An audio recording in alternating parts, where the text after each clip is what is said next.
Sur la présentation, Marie-Thérèse va vous faire la présentation sur ce qu'elle connaît de la Saône-et-Loire, et Christian va vous faire la présentation sur ce qu'il connaît de notre proposition. Voilà. Donc, tu veux le document, Marie-Thérèse? Non, pas, sauf s'il y a des questions. Bon, attends, je te le donne quand même. Vous me faites glisser. Merci beaucoup. Alors, en janvier 2018, le département de Saône-et-Loire a ouvert un centre départemental de santé qui se décline sous la forme de 6 centres territoriaux de santé.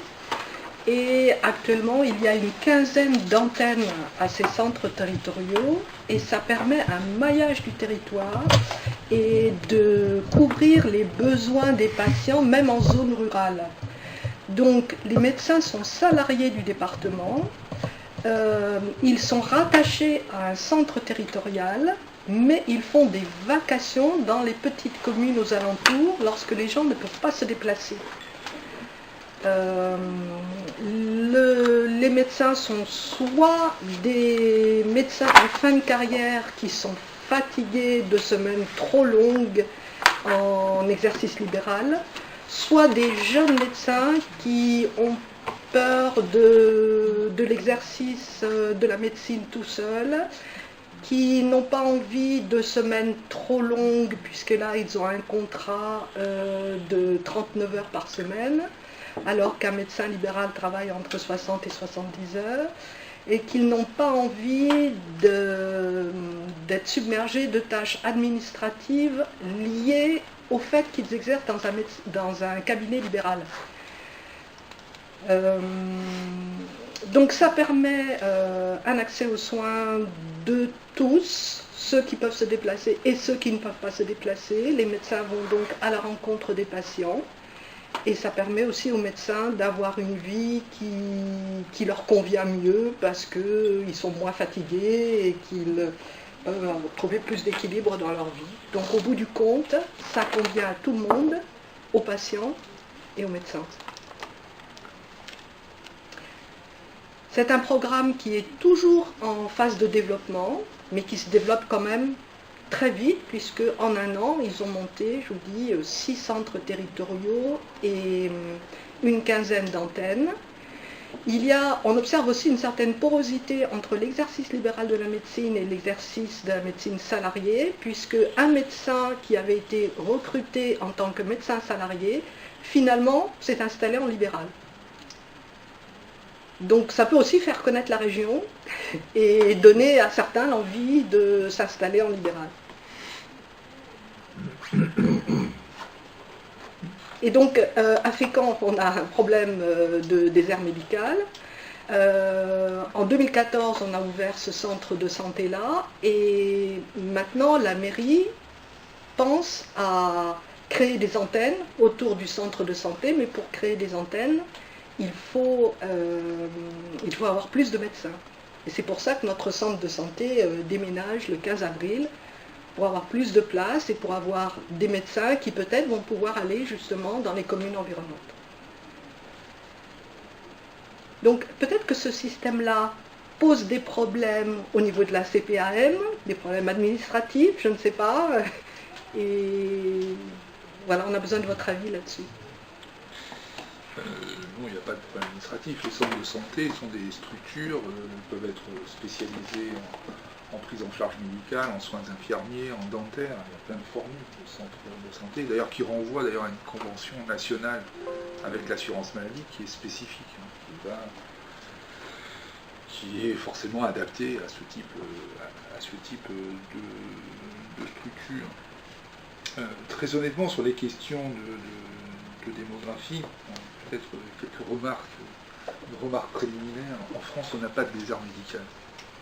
On a des zones en tension, on n'a pas de désert médical. Non, très honnêtement, photographier le sujet sur le plan mondial, vous verrez qu'il y a des endroits où il y a des vrais déserts médicaux, c'est-à-dire qu'il n'y a pas du tout. Oui, on n'est pas sur ce sujet-là, donc il faut faire aussi attention à ce que l'on dit. Qu'on ait des zones en tension, c'est clair, et ces zones en tension, on peut remarquer plusieurs choses. c'est que d'une part, on a sur le département, et le département de Seine-Maritime ne fait pas exception à la règle, une baisse du nombre de... Alors, ça dépend de quoi on parle dans la démographie. Sur ces questions-là, je pense qu'il faut aussi regarder, pas uniquement la question des médecins, mais aussi l'ensemble de l'écosystème de santé. La question des soins dentaires est aussi importante sur un secteur que celle de l'accès à un médecin. Si on s'en tient qu'à la question de l'accès à un médecin, il y a la question de l'accès au premier recours et la question de l'accès au second recours. Donc, après, voilà, ce sur quoi vous avez travaillé, ce sur quoi la Saône-et-Loire a travaillé, c'est plutôt la question de l'accès au premier recours. C'est-à-dire, en fait, globalement, ce qu'on va appeler basiquement l'accès à un médecin traitant qui va prendre en charge en première ligne l'ensemble des pathologies de la population. Ça fonctionne en Saône-et-Loire. Il y a des expériences qui montrent que ça fonctionne. Il n'y a pas que ce modèle-là qui fonctionne. Non. On en a plein, en tout cas qui reposent toujours sur les mêmes éléments. Quand on regarde les motivations à l'installation des médecins, il y a 4 composantes qui sont essentielles. La première, c'est celle de garantir leur indépendance professionnelle. À la limite, tous les modèles qui existent le garantissent, que vous soyez exercez de type salarié en structure, de type salarié en centre de santé ou libéral, vous avez une garantie de votre indépendance professionnelle. La deuxième motivation, contrairement à ce que l'on croit, c'est celle de « mais qu'est-ce que va faire mon conjoint ?» Qu'est-ce que va faire mon conjoint? Parce que, effectivement, je veux le dire assez prosaïquement, un médecin, c'est pas un moine. Encore maintenant, vous savez que les moines, c'est plus ce que c'était. Et en fait, on a cette difficulté-là, qui est que, en fait, dans un projet d'installation d'un médecin, quelque nature que ce soit, en fait, c'est à la fois un projet professionnel et c'est aussi un projet personnel. C'est comment l'accompagner. Donc moi, j'ai pris l'initiative à la suite de rencontres de quelques élus de me rapprocher de l'APEC pour essayer de trouver en fait une formule. Parce que quand les deux travaillent dans le monde de la santé, honnêtement, on n'a pas de difficulté. Au contraire, c'est une chance. C'est plutôt une chance. C'est-à-dire que globalement, on amène avec soi un médecin, c'est plutôt une plus-value. Et honnêtement, dans les métiers de la santé, il y a 50 000 métiers que l'on peut faire. Et finalement, on peut trouver des choses tout à fait intéressantes, y compris dans des zones qui peuvent apparaître comme très fragiles sur ce plan. C'est un peu plus compliqué lorsque le conjoint, la conjointe, le concubin, la concubine ne travaillent pas dans le secteur de la santé. Et donc, ce qui pose la question d'un accès à un emploi qui correspond à ces niveaux de qualification. Et quand on regarde bien ce qui se passe, souvent, l'échec, il est aussi de cette nature-là. Dans toutes les zones en tension, éloignées des grands centres, la question de ce que va faire mon conjoint est importante. Et des enfants. Oui, des enfants. Mais je vais dire qu'à la limite, après, ça suit. En fait, c'est la gestion en fait de la cellule familiale. Le troisième élément, c'est effectivement, vous l'avez noté, c'est que aujourd'hui, les professionnels de santé, il n'y a pas que les médecins, veulent travailler de manière plus collective. Oui, tout à fait. Ça renvoie en fait à quelque chose qui est une rupture avec notre système. On a un système en silo, chacun travaille. Et finalement, aujourd'hui, on a des modèles d'organisation qui sont en émergence. Ça s'appelle des pôles de santé libéraux, ça s'appelle des maisons de santé pluriprofessionnelles, ça s'appelle des centres de santé. Et demain, puisque c'est l'objet de la discussion dans le cadre du projet de loi, c'est la couverture sur le territoire par des communautés de professionnels, quel que soit leur mode d'exercice. C'est comment les gens travaillent ensemble sur une prise en charge d'une population, et non plus l'adjonction d'une prise en charge de sa patientèle. Ça, c'est une révolution culturelle qui n'est pas encore complètement intégrée, il faut être honnête. Même dans certaines maisons de santé pluriprofessionnelles, on n'a pas encore ce degré d'intégration. On a encore parfois la juxtaposition de la gestion de patientèle. Alors ce dont on a besoin, c'est plutôt une gestion populationnelle des choses, et qu'à la limite on banalise hein, on banalise la prise en charge, et ça renvoie à un système d'information, ça renvoie au fait que les gens travaillent en partage, voilà. Ce qui pose plein de questions, notamment autour de la délégation de tâches, par exemple, entre professionnels. On est un des seuls pays où on a un médecin de premier recours qui sait tout, qui fait tout et qui doit être au courant de tout. C'est un modèle qui ne peut plus fonctionner. Donc on a des choses qui sont en émergence et sur lesquelles d'ailleurs les centres de santé, voilà, ont des réponses. Puisque je suppose qu'il n'y a pas que des médecins, il y a aussi un certain nombre de personnels qui vont travailler autour, hein, qui peuvent être des personnels paramédicaux ou administratifs, qui vont en fait gérer en fait des séquences. Excusez-moi, juste une petite seconde. Vous avez parlé de communauté de professionnels de santé, c'est ça? Oui, les CPTS, pour faire... voilà, c'est l'idée de couvrir d'avoir une couverture du territoire beaucoup plus collective, de prise en charge beaucoup plus collective. Ça renvoie aussi à des discussions entre les professionnels de santé, en tout cas les médecins et l'assurance maladie. Et le dernier point, qui est effectivement, vous l'avez noté sur Fécamp, c'est qu'aujourd'hui, il faut être clair, un médecin qui s'en va à la retraite, pour le remplacer, il en faut deux. L'approche du métier, le fait que les gens, ils n'ont plus forcément envie de transformer leur activité professionnelle en sacerdoce, où ils sont taillables et corvéables à merci. Voilà, ça a changé, les jeunes médecins, notamment... Alors, et je le dis parce que c'est pas forcément lié à la féminisation de la médecine. Ça n'a rien à voir. C'est la féminisation de la médecine n'a rien à voir avec ça. C'est un phénomène culturel beaucoup plus lourd. C'est que finalement, aujourd'hui, on veut un espace personnel qui est aussi important, qui compte autant que son espace professionnel. Et ça, c'est une constante. C'est-à-dire que finalement, quand un médecin s'en va, en fait, il faut pouvoir en trouver deux pour à peu près absorber la charge. Donc ça fait partie de ces... Après, sur des territoires, il peut y avoir des formules qui peuvent être différentes et qui vont mixer des choses. À Fécamp, un centre de santé est certainement très adapté puisque ça fonctionne. Ailleurs, on a je pense à Neuchâtel-en-Bray, on a une maison de santé pluriprofessionnelle qui est extrêmement bien installée. Finalement, là, on trouve des réponses. On voit que sur d'autres endroits, on a d'autres formules en émergence. Et on a d'autres formules à faire émerger. Et pour avoir travaillé 7 ans dans un département extrêmement rural, c'est le maritime à côté, c'est de la Roupie de Sansonnet, je peux vous assurer que ça ne peut fonctionner que si tous les acteurs sont d'accord pour avancer au même pas et sur la même méthode. C'est-à-dire association, département, les ordres professionnels, l'assurance maladie, l'ARS, etc. Voilà pourquoi on vient vous voir. Comment dire, j'ai été rodé aussi à ce type de méthode.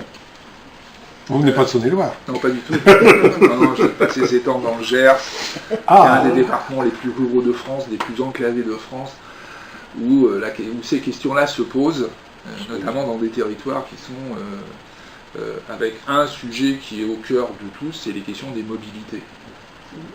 Parce que le paradoxe, et parfois ce que certains élus ont du mal à comprendre, c'est quand on regroupe des professionnels, en fait, on a des phénomènes de concentration. Et donc les questions de mobilité se posent. C'est comment, en fait, je peux avoir accès, alors physiquement, en termes de service, mais aussi en termes d'accessibilité, comment je me déplace d'un endroit A à un endroit B. Et vous savez que dans des zones éloignées, on a un sujet autour du premier kilomètre et du dernier kilomètre. Alors qu'on a parfois des réseaux de transport plus ou moins denses. Alors quand on est dans un espace urbain, on le perçoit un peu moins parce qu'on a des métros, des trams, des machins, etc.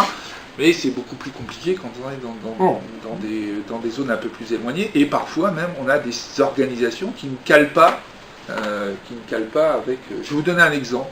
J'ai vécu, qu'on avait réussi à traiter, un centre hospitalier qui convoquait systématiquement les gens le matin, quelle que soit leur zone d'habitation, alors que pour une part, les gens ne pouvaient se déplacer que dans un transport collectif qui n'arrivait pas le matin, qui arrivait à 10h, qui arrivait à 10h. Donc ce qui veut dire que vous pouvez avoir une réponse technique, si vous voulez, en ligne de professionnels qui sont là, mais que finalement, votre capacité à accéder en réalité au système peut être défaillante à ce titre-là. C'est-à-dire que finalement, vous ne pouvez pas accéder en réalité au service parce que vous ne pouvez pas vous y rendre, ou alors il faut embarquer des choses extrêmement compliquées, qui fait que la facilité à renoncer est bien plus importante que la facilité d'accès au système. Donc c'est tout ça qu'il faut qu'on arrive à mettre en place. Ça veut dire qu'aussi, dans ces questions d'accès aux soins, on a aussi la question des mobilités à regarder sur des zones territoriales, alors, qui sont plus ou moins denses, qui sont plus ou moins éloignées. On a un autre phénomène en émergence, je le dis parce qu'il ne faut pas le négliger, et moi j'en fais pas l'exclusive, mais c'est plutôt des éléments qui vont venir se combiner, c'est l'arrivée de la téléconsultation. Alors, pourquoi je dis ça? Parce que alors pour l'instant ça reste émergent, on a beaucoup de retard, on a un pays qui a beaucoup de retard sur le sujet, pour plein de raisons, mais peu importe. Et l'idée de faire émerger la téléconsultation peut permettre, non pas de dire dans une zone on n'a pas de solution et qu'est-ce qu'on fait, mais c'est comment en fait on organise sur une zone à la fois du mix entre de l'accès physique, de l'accès distant, de l'articulation entre les acteurs. On a une première expérience en Seine-Maritime qui est en train de naître avec des anesthésistes. Alors vous allez me dire, c'est pas de la médecine de premier recours, pourtant quand on est âgé, la probabilité de se faire hospitaliser dans un centre spécialisé sur Rouen est extrêmement importante. Et dans la chaîne de prise en charge, vous avez un examen qui est obligatoire, parce qu'il relève en fait de conditions médico-légales, qui s'appelle la consultation pré-anesthésique. Lorsque vous habitez à Gournay-en-Bray et qu'il faut venir à Rouen pour un examen qui fait à peine 12 minutes, et encore les bonjours, vous faites 2 fois 60 ou 70 km, donc ça veut dire que vous faites 2 heures de trajet, etc. Donc les anesthésistes réanimateurs de la zone de Rouen montent de manière expérimentale, tout d'abord avec le secteur de Dieppe, et puis derrière ça sera généralisé, la possibilité, à partir de points d'accès distant, de faire ces consultations qui sont des consultations purement d'interrogatoire. Hein. Il n'y a pas d'examen clinique, il n'y a rien. C'est un QCM pratiquement. Oui, quasiment. En fait, vous validez un certain nombre de choses pour organiser. Et ces éléments sont des éléments de soutien de l'assurance maladie. C'est-à-dire que sur un secteur, on pourra à la fois avoir des acteurs indépendants, des acteurs regroupés, quelle que soit la forme, des éléments d'organisation ou à des stades où on a de la téléconsultation, mais il faut qu'on arrive à les faire émerger, hein, et de se dire, c'est pas, il n'y a pas qu'un modèle en fait. Et moi je pense beaucoup plus au fait qu'on va associer des modes de prise en charge qui vont faire basculer les choses. Sur tout ça, on est d'accord avec vous. Oui, oui. Nous, ce qu'on veut dire, c'est que il y a la réalité du terrain, où il y a une population vieillissante, oui, où il y a des habitudes de médecins, où il y a des cabinets médicaux communaux qui sont installés et qui existent. Oui. Et nous, en fait, ce qu'on veut, c'est aussi se servir de ces outils. Oui, bien sûr. Alors, c'est les deux côtés, quoi. Le côté, vous avez dit, futuriste, plus moderne, qui évidemment s'entend. Et nous, on dit, voilà, et la possibilité d'être sur le terrain, avec sur le terrain tout ce qui existe, et comment on s'en sert, comment on le met en valeur. Alors, moi, pour que mon propos soit clair, la technologisation du recours à un médecin, prenons que le cas de la médecine de premier recours, de toute façon ne s'entend que si à un moment donné la personne revient dans un parcours de soins avec son médecin traitant. Donc c'est un élément qui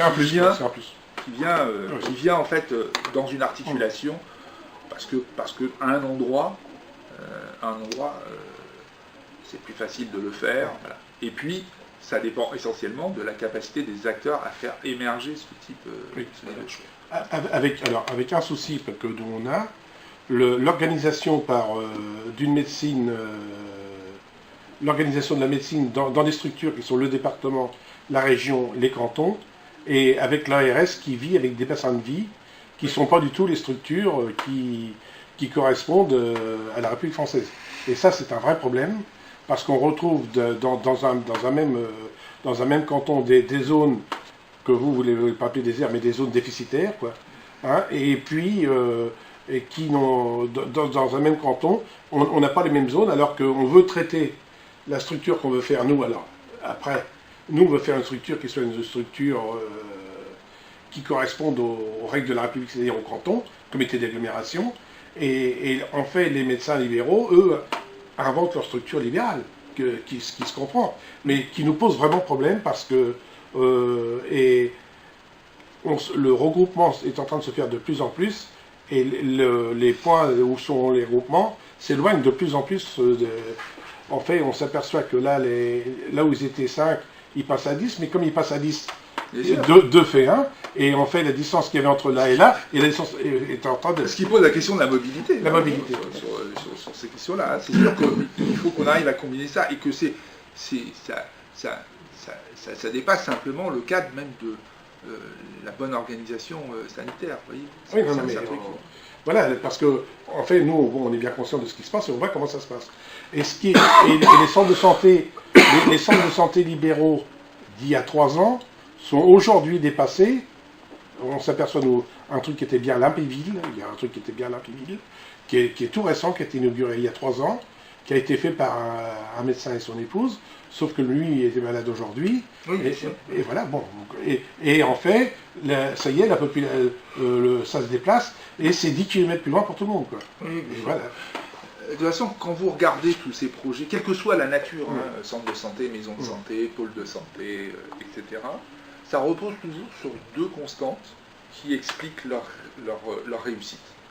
La première, c'est que les professionnels ont un projet, un vrai projet de santé ensemble, c'est-à-dire qui est partagé, qui n'est pas uniquement de dire je coche des cases dans un document pour faire plaisir à tout le monde, non, qui a un vrai travail sur ce sujet. Et la deuxième chose, il faut que quelqu'un l'incarne, c'est-à-dire qu'il y a une sorte de, je ne vais pas dire de premier de cordée, mais quelqu'un qui soit un peu le fédérateur, le motiveur. Oui, sauf que quand c'est lui qui tombe malade. Oui, mais ça, on ne peut pas non plus... Parce que dans le cas présent, là, c'était ça, quoi. Même les moines tombent malades. Non, mais c'est honnêtement un vrai sujet. C'est-à-dire qu'on voit parfois émerger de bonnes solutions qui ne tiennent pas dans le temps. Oui. Voilà, pour plein de raisons. Donc ça veut dire que de toute façon, on a un système qui est mouvant. Hein, le fait que quelqu'un s'installe à un endroit, aujourd'hui, les questions de mobilité professionnelle, elles existent aussi dans le monde de la santé, de la même manière que dans le reste des mondes professionnels. Hein. Des gens, ils ne font pas forcément, ils n'ouvrent plus aujourd'hui leur cabinet en sortant d'études à tel âge, et ils terminent à 67, 68, voire même plus. Non, on en a 72, 77. Voilà, oui, tout à fait. C'est un modèle qui globalement se termine. C'est-à-dire qu'il y a des jeunes qui s'installent, qui vont à un moment donné faire ça, qui vont faire après autre chose. Voilà. Donc ce qui fait qu'on a aussi de la fluctuation dans les réponses aux populations. Aujourd'hui, ce qu'on observe, je le dis parce que je peux vous assurer, demain après-midi, je rencontre les syndicats de médecins libéraux dans nos instances paritaires et d'échange. On a 2 sujets qu'on va porter collectivement avec eux. C'est que, vous savez qu'aujourd'hui, on a un principe, c'est que le fait d'avoir un médecin traitant conditionne un certain nombre d'éléments du remboursement de son parcours de soins. Quand on regarde ce qui se passe sur le département, et je pourrais vous communiquer les éléments,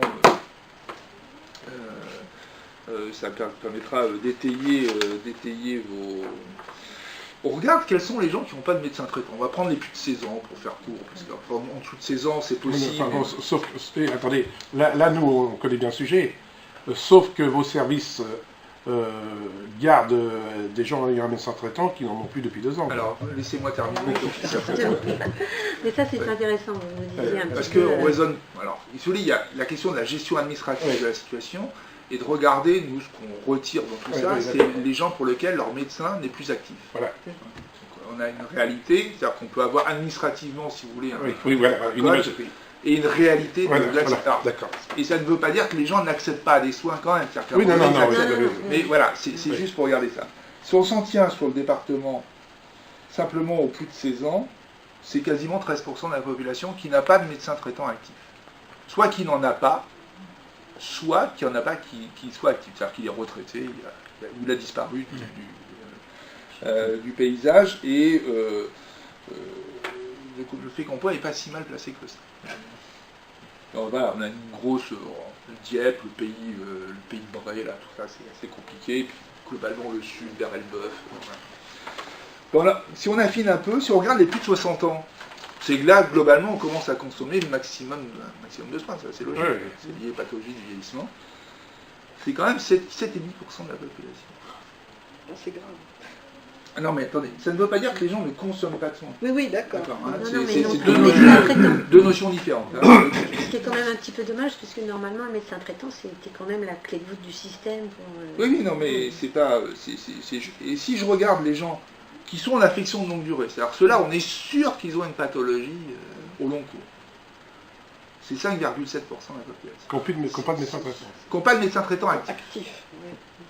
Alors, ça ne veut pas dire que derrière, leurs soins ne sont pas pris en charge, mais ça veut dire qu'ils n'ont pas quelqu'un en face d'eux qui est le médecin traitant qui fait la synthèse de leur dossier, etc. À cela, je combine une autre chose, alors je pourrais vous communiquer les diapos, hein. En plus ça sont en couleur, c'est plus joli que noir et blanc. Là, je les ai édités intéressant de les avoir.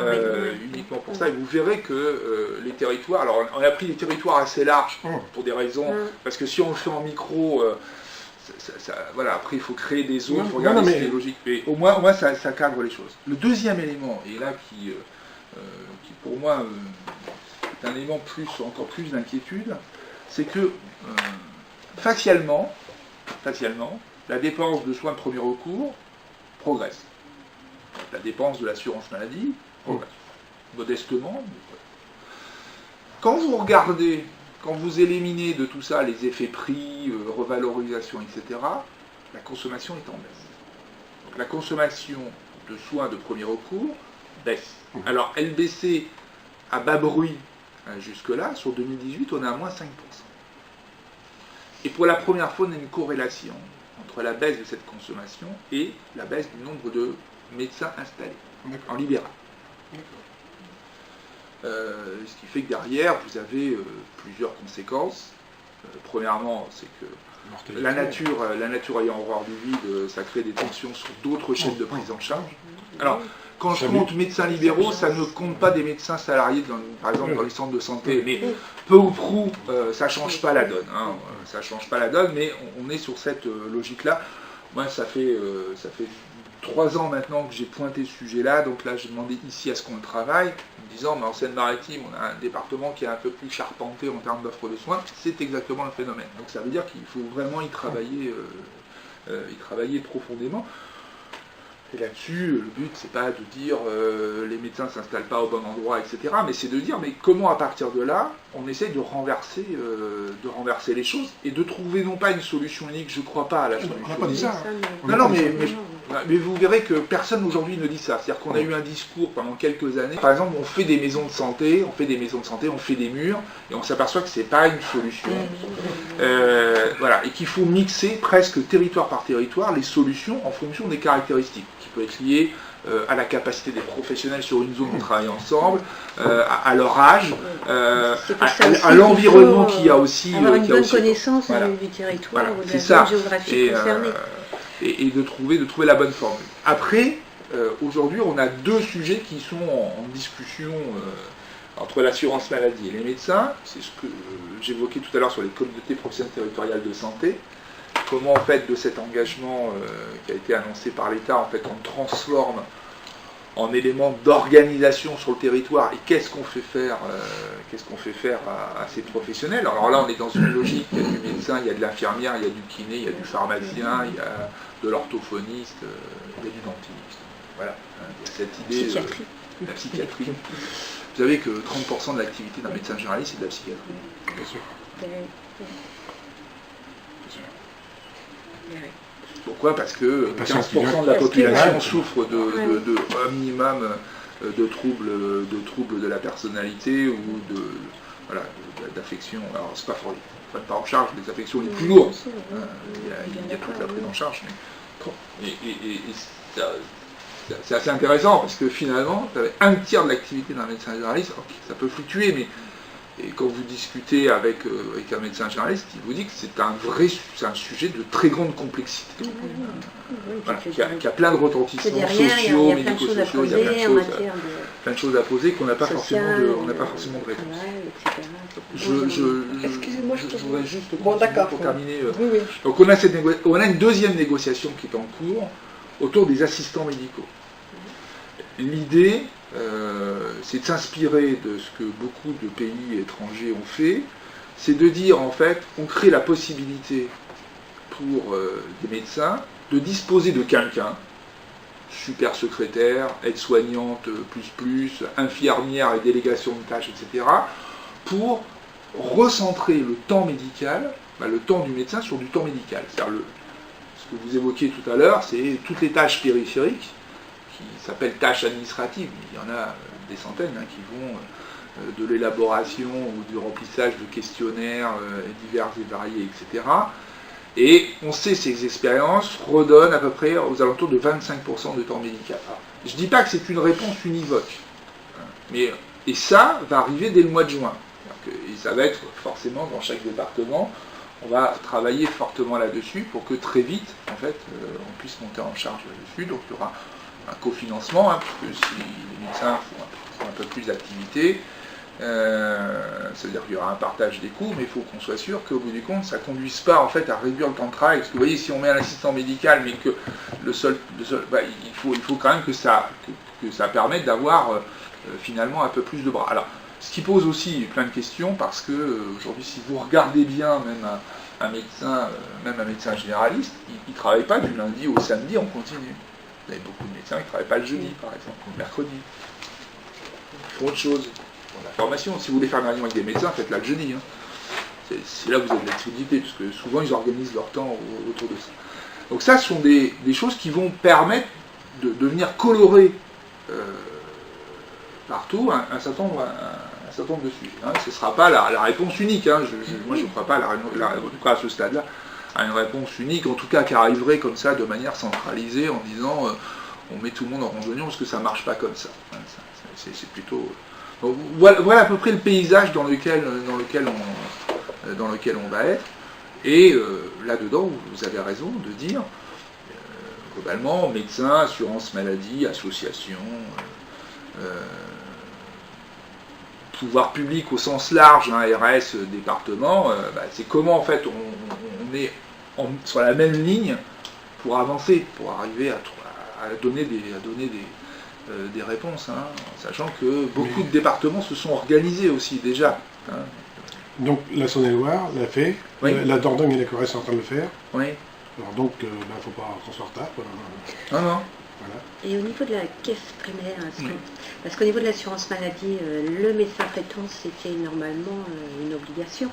Donc là, du fait qu'il n'y a pas la possibilité pour tous les assurés de plus de 16 ans d'avoir un médecin traitant, donc c'est quelque chose qui est admis, qui va continuer comme ça, ou comment vous voyez l'avenir en fait? Est-ce qu'il y a une réflexion globale aussi au niveau de la Seine-Maritime par rapport aux caisses primaires?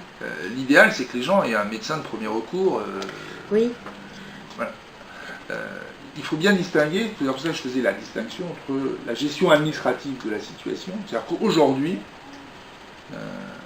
c'est pour ça qu'on laisse les médecins actifs dans les dossiers pour ne pas pénaliser en fait les remboursements. Oui, c'est ça.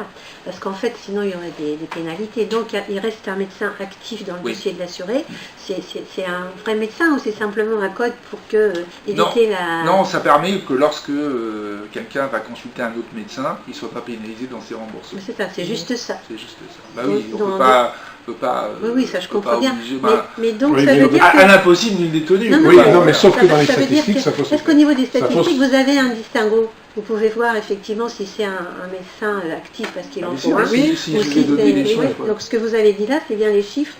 C'est les chiffres qui sont les médecins qui ne sont pas des médecins qui ne sont pas actifs. En fait, c'est défalqué des médecins qui sont à la retraite, des médecins qui sont partis, etc. Donc c'est bien, on peut donc les 13%, partir sur ces chiffres-là. Les 13%, c'est les 200 000, c'est nos marins qui n'ont pas de médecin qui n'ont pas de médecin. qui n'ont pas le médecin traitant actif, Mhm. mais ce qui ne veut pas dire qu'ils ne consomment pas de Non, médecin. mais on n'a pas dit ça. On n'a pas dit ça. Non, mais Non, vous voyez, non, c'est mais ça la c'est- distinction. c'est bien de- voilà, Moi, d'être précis. je suis très prudent parce que j'ai demandé à ce que ces chiffres soient affinés justement pour regarder c'était quoi la trajectoire de soins Ben à un oui. moment donné des personnes. Voilà. Pour Et- que. Alors, vous avez fini non Non, bah, allez-y. Hein, Plusieurs questions. Vous nous parlez d'arrivée. On les forme comment ces gens-là? De quoi? Bah, les super infirmières. Ah, les assistants médicaux. Ouais. Ah ben, en fait, ça sera en fait en fonction de ce que le médecin ou le groupe de médecins ou l'équipe soignante aura. Voilà. L'idée, c'est pas de définir un profil. Non, mais c'est pour ça que j'ai bien On compris. peut hein. avoir un Si je- gradient. Oui. Il y aura un gradient qui ira globalement de la super secrétaire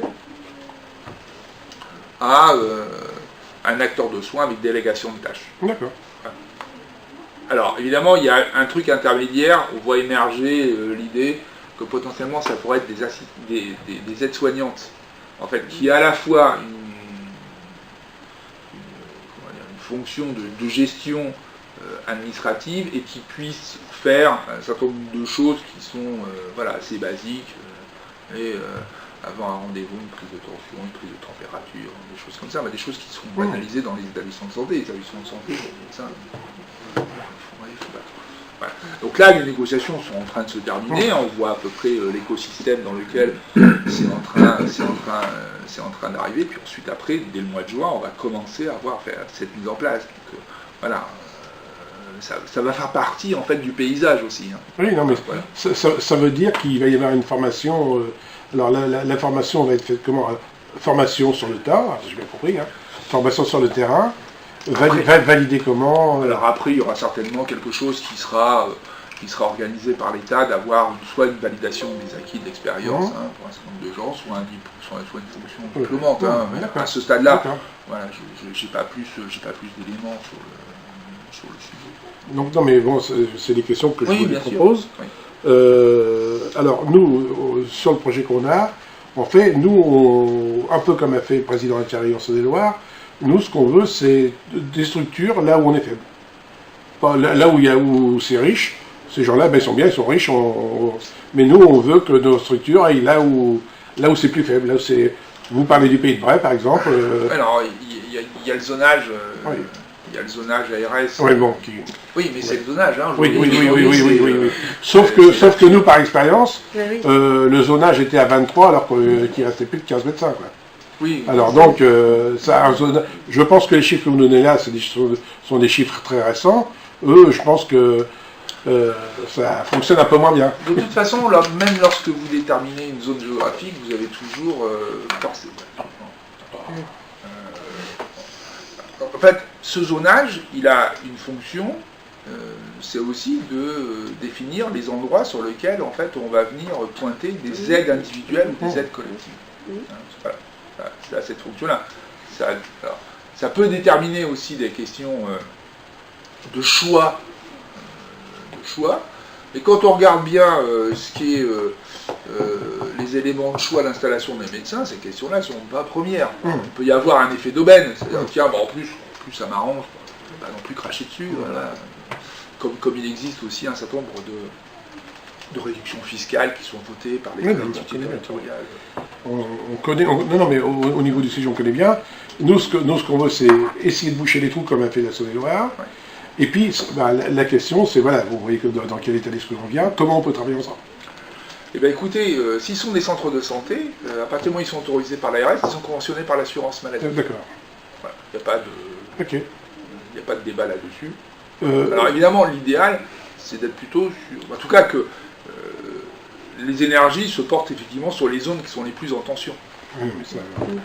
Donc ça, vous êtes en mesure de le savoir, ça, par contre, les zones qui sont le plus en tension. Oui. Et vous aurez les belles couleurs, c'est du vert clair et du vert foncé. Le vert clair, c'est... Oui, je vais vous envoyer les diapos spécifiques à ça. Le vert clair, c'est c'est bon, C'est c'est bon. meilleur. Oui. Le vert foncé, ouais, c'est pour éviter d'avoir du rouge et Ouais. voilà, Ouais. On va rester dans... ouais, en plus il y a les Non, chiffres non, sur mais les cartes. en fait, voilà. Alors, question, alors, qui à mon avis sur l'ARS, nous, à Fécamp, le problème qu'on a, c'est que ce sont des jeunes médecins qui, alors, contrairement à la Saône-et-Loire, qui, elle, a des médecins âgés qui sont dans... Nous, on n'a que des jeunes médecins, et ça pose la question des maîtres de stage. Vous voyez. Oui. Alors, donc, une des questions, alors, c'est l'ARS qui fait, c'est vous qui faites, comment on règle ce genre de problème? Alors, les maîtres de stage, c'est-à-dire en fait... D'avoir des les médecins stages- formateurs, quoi. D'accord, en fait, vous parlez des Parrainage. maîtres de stage Oui. en internat Oui, de oui. 3e cycle, Oui, médecine voilà, générale. voilà.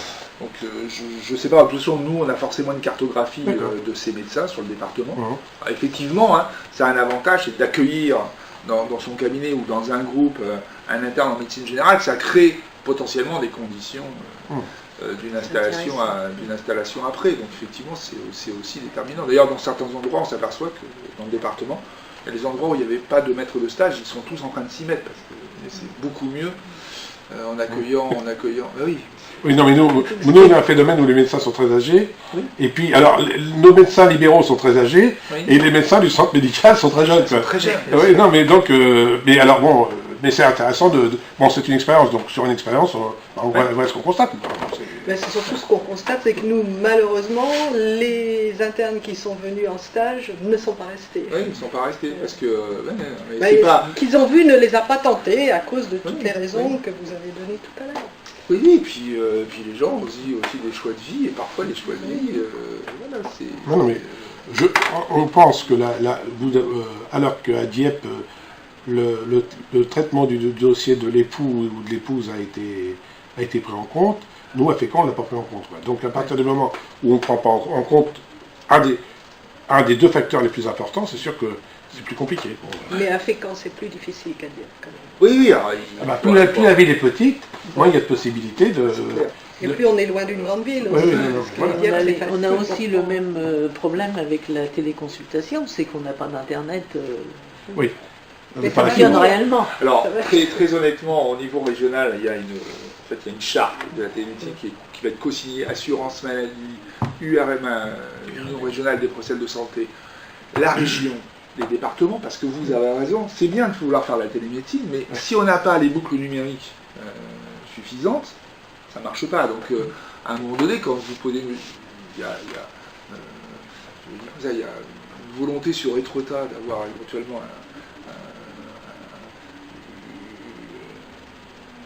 un potentiel accès à de la télémédecine. La première question que j'ai posée, c'est est-ce que vous êtes certain qu'il y a la boucle numérique suffisante? Non. Non. Et là, il y a eu un blanc. Il y a déjà un rapport au niveau du téléphone. Non, mais c'est essentiel. Vous voyez Chez bien, nous, chez nous, en c'est- campagne, c'est le même problème. D'ailleurs que là, ça nécessite des débits qui soient des débits assez importants. Et il faut qu'il y ait les plaques numériques, il faut qu'il y ait les boucles numériques qui soient adaptées. Sinon ça ne marchera pas. Si vous faites une téléconsultation et que ça fait toujours. C'est à peu près ça. Voilà, ça peut être très compliqué. Hein. Vous voyez, dans tout ça, c'est aussi Oui, non, mais... les collectivités ont aussi un rôle important. Tous les maires que j'ai rencontrés depuis mon arrivée, on a pu évoquer ça. En tout cas, j'ai rencontré les maires des principales villes, ils sont parfaitement conscients que à un moment donné, il faut que tout le monde soit sur le même niveau et technologique, de coordination pour qu'au bout du compte, on ait des projets qui réussissent. Il n'y a rien de pire qu'un projet qui est lancé, puis on s'aperçoit que 6 mois après, ça ne marche toujours pas, parce qu'on n'a pas ceci, on n'a pas cela. Voilà. Alors, vas-y. Je dois revenir depuis tout à l'heure sur quelque chose qui n'est pas très clair pour moi. Vous avez parlé tout à l'heure des dépenses de soins et de la consommation de soins. Et vous avez dit que la dépense de soins de premier recours progresse, mais la consommation est en baisse. Et quel différencier entre dépenses de soins et consommation? Parce que dans une dépense, vous avez deux valeurs. Vous avez une valeur prix, une valeur volume. Voilà. Donc la valeur prix fait que la dépense a tendance à augmenter, puisqu'un certain nombre d'actes ont été revalorisés, donc ça a un impact direct. Et quand vous regardez la valeur volume, le volume baisse. Voilà. Donc si vous voulez, facialement, la dépense continue à progresser gentiment, hein, à peu près au même rythme que la population. Mais quand vous regardez en fait beaucoup plus profondément les choses, et alors on ne peut pas aller à ce stade-là beaucoup plus loin, mais si on faisait zone par zone, je pense qu'on aurait la même cartographie que celle que je vous enverrai, à peu près de différenciation. Voilà. D'accord. Et dû à quoi? Un fait de passage de... C'est directement lié à la capacité de production des médecins. D'accord. C'est lié à la démographie. On est remonté jusqu'à 2013, en se disant finalement ce qu'on observe en 2018, si on refait le chemin en arrière, comment on voit? En fait, vous voyez qu'à partir de 2012, tranquillement, alors on est à moins 0,13, moins 0,3, moins 0,4, etc. Et puis vous voyez pas forcément sur la démographie de la médecine de premier recours le même mouvement, hein, vous pouvez avoir, là vous avez des mouvements comme ça, et boum. Et 2018, c'est moins 5%.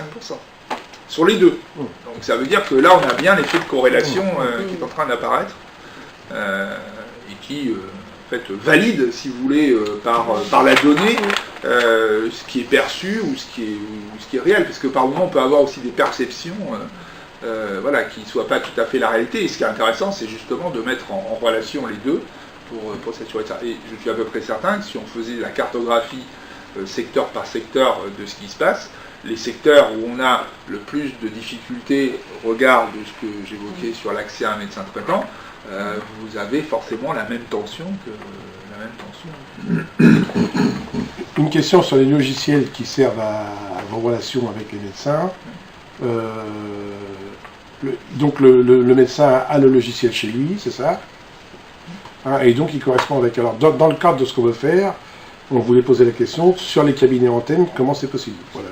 C'est exactement, il y a des dispositifs qui permettent en fait d'avoir des listes automatisées avec l'assurance maladie, de dématérialisation de l'envoi, de l'usage de services distants. Mais alors là, dans les cabinets antennes qu'on a, ça n'existe pas. Est-ce qu'il est possible que... Qui paye cet outil-là?